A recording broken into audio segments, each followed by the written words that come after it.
असत्य व्यवहार से बचें। भीतर और बाहर की एकता, जिसे सत्य के नाम से पुकारा जाता है, मनुष्यता का सर्वप्रथम गुण है। हम जैसे हैं वैसा ही दूसरों के सामने अपने को प्रकट करें। जो मन में है वही वाणी से प्रकट करें। इस सच्चाई से अंतरात्मा की निर्मलता बनी रहती है और चित्त प्रफुल्ल रहता है।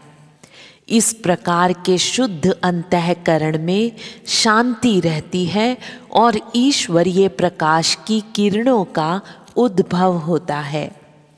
हम वस्तुतः जैसे हैं उससे भिन्न प्रकार का घोषित करें तो यह लोगों के साथ धोखा करना है। हम एक दूसरे पर सहज विश्वास करें तो ही पारस्परिक सद्भावना से रह सकते हैं। समाज की सारी व्यवस्था एक दूसरे के विश्वास पर चल रही है। यह विश्वास नष्ट हो जाए तो न तो एक दूसरे पर भरोसा करेंगे और न समाज व्यवहार स्थिर रखा जा सकेगा।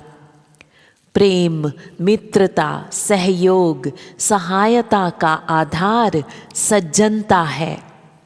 जिसे हम भला समझते हैं उसी से स्थिर संबंध बनाते हैं और उसी से कोई भरोसे का व्यवहार करते हैं। सज्जनता की परख यह है कि व्यक्ति अपनी असलियत यथावत प्रकट करता रहता है या नहीं। भले ही किसी ने अपनी शेखी जताने के लिए, रौब जमाने के लिए, बड़प्पन दिखाने के लिए बात बढ़ा चढ़ा कर कही हो, लोग उसके बारे में झूठा होने की मान्यता बना लेंगे और फिर कभी महत्वपूर्ण प्रसंग में भी उसका भरोसा ना करेंगे। असलियत छिपती नहीं, वह आज नहीं तो कल प्रकट होकर रहती है। झूठ में एक बड़ी कमजोरी है कि वह थोड़े समय तक प्रभावित किए रह सकता है। वस्तु स्थिति देर सवेर में प्रकट होकर रहती है।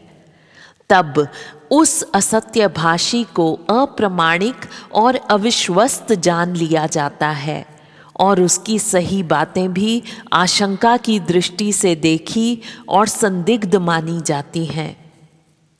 पंडित श्री राम शर्मा आचार्य, नैतिक शिक्षा, भाग 1, पृष्ठ 15।